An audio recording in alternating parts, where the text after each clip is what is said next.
Poinsettias, they are the plant everyone either loves or hates. They come in a variety of different colors, and they're notorious for dying after Christmas. But truth be told, they're actually not dead. They're just going through a physiological change. It's actually pretty normal. It's caused by hormones and a natural life cycle that a poinsettia plant in general goes through even in the wild. So today's video, I'm going to show you how exactly to overwinter these plants and then bring them back the next year. Because let's face it, if you had this given to you by someone that means a lot to you, or maybe it's been passed down to you by someone who's had it for years, that want to keep it alive and you want to keep it healthy. So it's exactly what we're going to talk about here today. Really in-depth science look view at exactly what's going on with your poinsettia, most likely after Christmas, because they quite literally die right after Christmas. So if you did not know, poinsettias actually are not these small little plants. They are the understory in a rainforest, and they are actually considered to be shrubs. So if you've ever been to Mexico, those things that look like poinsettias, and you think to yourself, are those poinsettias? Yes, those are poinsettias, and they are literally everywhere. Now, here's the thing. This red bit on the plant is not the flower. It's the bract. The flower is actually this kind of yellow looking thing in the center.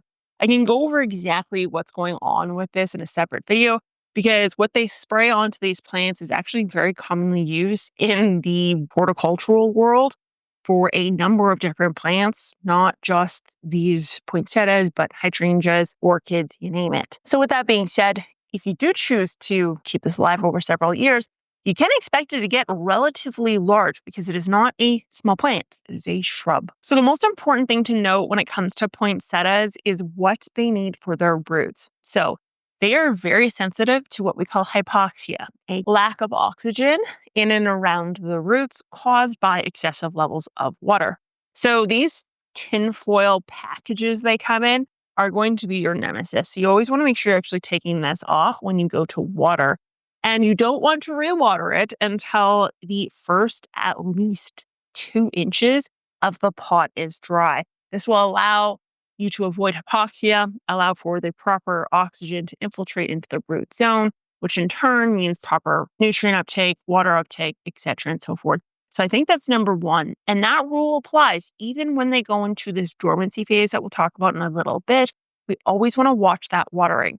It very well may be that you don't water this for a month and a half, when it's in the state where it's not actively growing. That is very normal and nothing you should be worried about, but it's definitely something you want to consider because they do not like wet roots at all. Another thing you could look into if you are worried about it is to actually use a more porous pumice or a larger, coarser perlite in the potting soil itself and actually pot it up into something like that. A high porosity mix is kind of a turnkey go version of that, but you can also just buy coarse perlite over on Amazon. I've seen it lots. Okay, so next thing is actually lighting. These guys need really bright indirect light. This means in Canada, you may want to just put it right in that south-facing window if it's not too intense of a light in order for it to get proper lighting. Or it may need to inhabit underneath a grow light. Again, very important. It can go wherever you want for the Christmas season. If it's your kitchen table or your cupboard, somewhere where it's not necessarily in a window, it'll be fine for a small period of time. But if we choose to leave it there, it will experience something called senescence. And so our leaves will typically fall off starting at the bottom and moving their way up. Now, while this can happen and it can recover, similar to kind of what we do with the pepper plants and overwintering those, it's not ideal. And we want to try to avoid it because these aren't as tough when it comes to coming back from something like that. Let's face it, these guys are used to living in Mexico. Let's forgive them a little bit. So lighting is probably number 2 most important thing when it comes to the poinsettia. Next up is actually draft stress or temperature stress. So these guys like to sit at between 18 and 22 degrees Celsius. They can go a little bit warmer. They're a tropical plant. It's really important to remember that because tropical plants actually don't have the ability to come back from a cool exposure. The cold, even though if it doesn't actually physically damage the leaf or collapse the cells by exploding the vacuoles, it actually does change the fluidity of the membrane in the plant.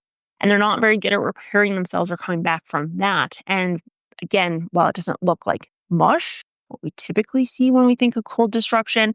It is something that is very subtle and ultimately will harm the plant's appearance over time, its ability to grow, etc. and so forth. So we want to keep it away from doors, even right now here in the Christmas season. So if it's by the front door that's opening and shutting all the time, it is very important that you do not overwinter that one because you're probably not going to make it and it's going to break your heart. Next up is actually just the seasonal changes. So your home is much different than where this is used to being, and it's going to register as a seasonal change. This will actually inhibit oxygen flow, and it will cause an increase of abscisic acid in the plant. And this signaling that takes place due to this acid actually will cause your lower leaves to fall off. So it's going to appear as though the plant is dying, but it is not dying.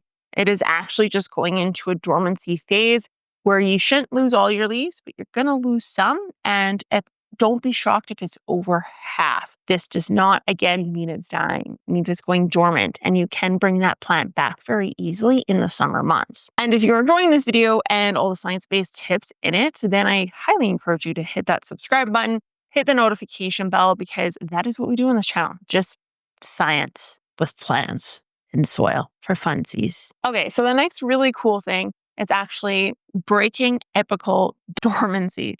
It's actually the breaking of the apical dormancy. So what you want to do in the springtime is actually chop the tops off, somewhere around 4 to 6 inches of the top. And in the case of this plant, yes, it means there's not going to be a lot of plant left above ground. But trust me, it's a big deal, because what it'll do is it will disrupt the apical meristem and in turn redistribute hormones that are critical to the manufacturing of stems and leaves and all that sort of stuff. So you will end up with a bushier, bigger point the next year. Now, here's the thing. The entire summer season, it's going to grow, and it's going to grow green, and it's going to look just like a regular foliage plant. So the next thing to explore is actually getting the bracts to turn red, similar to what we're seeing here on the plant, by playing with something we call photoperiodism. If you're part of the Geek Crew and you've been on this channel for a little bit of period of time, you probably know the cyanins. I've spoken about them in depth lots. And so one way we can actually get this kind of red appearance or increasing those anthocyanins is by changing the photoperiod. And this photoperiod actually will cause that plant to release hormones that cause kind of this red color.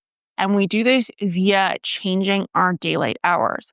So about 6 to 8 weeks before Christmas, or when you want this to kind of become red, is when you want to begin to expose that poinsettia to somewhere around 14 hours of complete darkness. This means they can't be in a room where light's shining in on them.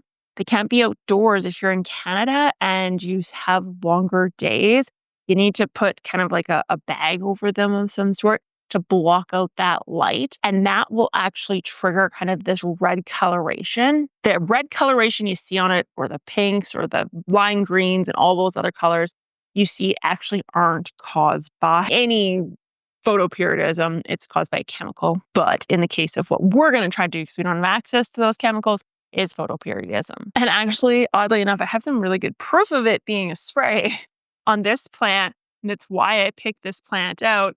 Is there is some overspray that took place on some of these lower leaves. So you can kind of see this reddening of the anthocyanin kind of in leaves that it's not supposed to be on, which I found really cool when I did see it. So that is why I grabbed it, because it's very obviously was sprayed to some degree. Anyways, there you go. Give poinsettias a shot. Try to keep them alive more than 1 year, so you can get one of those nice big fancy ones without spending $100. And how cool would it be to have a poinsettia that you can take cuttings from and give to your family years and years in the future?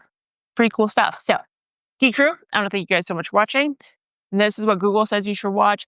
And that is actually what I just recently released. So I don't know if it's good or not. I have no idea. That is up to you guys to decide. I'll talk to you guys then. Bye.